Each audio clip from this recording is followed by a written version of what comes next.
Jimmy Edmunds, bonjour. Bonjour. Bonjour. Vous êtes le père de Norman. À 2 ans, il a été atteint d'une encéphalite herpétique. Il est mort, il en avait 26.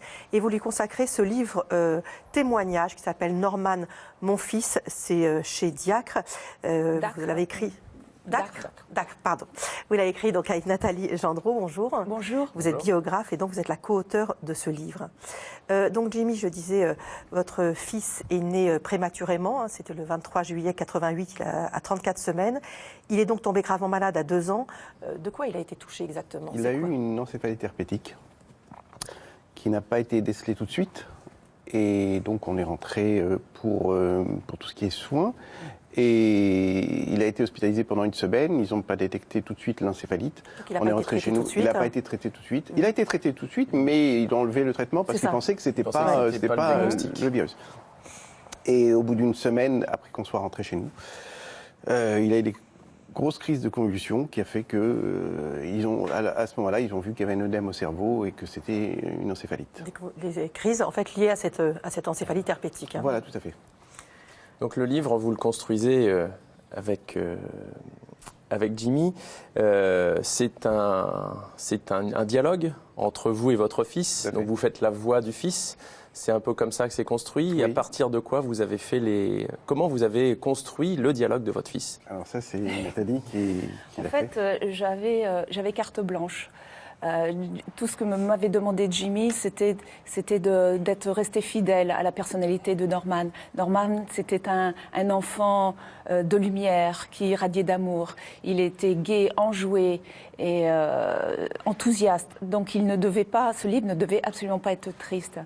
Et donc j'ai construit ce livre en imaginant une conversation entre ce père et ce fils qui n'ont jamais pu parler autrement qu'avec des gestes et des regards. Oui, parce que les échanges que vous aviez avec votre fils, il parlait peu, il disait plutôt papa, mais il n'y avait pas de conversation, comme dans le sens où on pouvait l'entendre. Il se faisait très bien comprendre. Et il vocalisait beaucoup.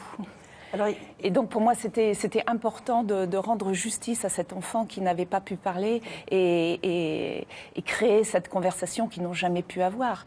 C'était en fait donner la possibilité à Norman de redevenir acteur de sa vie. Alors il a eu une enfance quand même compliquée parce qu'il avait des troubles du comportement de type autistique, il n'a pas pu être scolarisé. On a vraiment l'impression en lisant ce livre que ces 24 années ont été consacrées à ce qu'il ait la meilleure vie possible. Vous êtes battu pour ça. Tout à fait. On a essayé de lui donner la meilleure vie. J'ai essayé de faire tout ce que je pouvais. Je ne sais pas si je suis arrivé complètement, parce que c'est vrai que j'aurais peut-être pu lui donner encore plus que ça. Vous lui avez donné beaucoup d'énergie en tout cas. Oui, mais enfin bon, quand on aime, c'est vrai qu'on essaye de donner le maximum.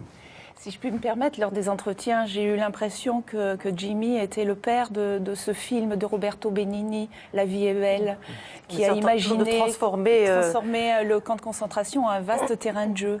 Et pour Jimmy, c'était ça. Il fallait que son fils soit heureux coûte que coûte, malgré ses handicaps.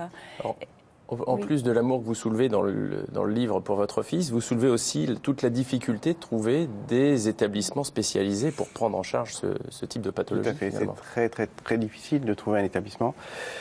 Et on s'est battu parce que Norman est avec moi dans la lutte pour trouver cet établissement. Et on en a trouvé un dernièrement qui a pu nous accueillir. Mais ça a été une lutte vraiment très très difficile. Et je comprends les gens qui n'arrivent pas à trouver d'établissement. Voilà.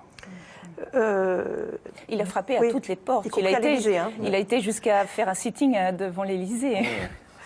On a l'impression quand même que depuis sa mort, la conversation continue, qu'il est toujours avec vous. Toujours. Il est avec moi tous les jours présent. Et d'ailleurs, j'ai des signes tous les jours. Donc voilà, il est toujours avec moi. Et il me dit, voilà, je suis là, mais il ne faut pas que tu sois triste, il faut que tu continues, il faut que tu te battes. Et justement, c'est pour ça que j'ai créé l'association de Norman pour... Norman Edmunds. Voilà. On donne tout de suite l'adresse, c'est 39 rue d'Orcel dans le 10e arrondissement. Dans le 18e. 18e. C'est ça. C'est quoi son objectif?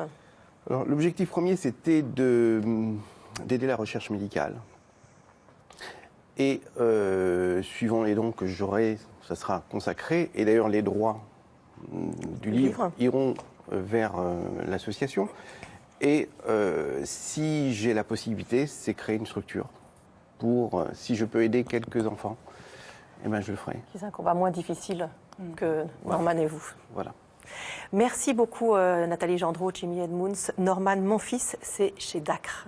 Merci. Je tenais à préciser une chose, c'est que on voit souvent le handicap comme quelque chose de très difficile. Mais j'ai vécu avec mon fils, et qui est quelqu'un d'exceptionnel, et je tiens à dire qu'il m'a donné des moments que peu de gens peuvent avoir, et j'en remercie. Et je dis merci Norman. Voilà. Merci beaucoup. Merci.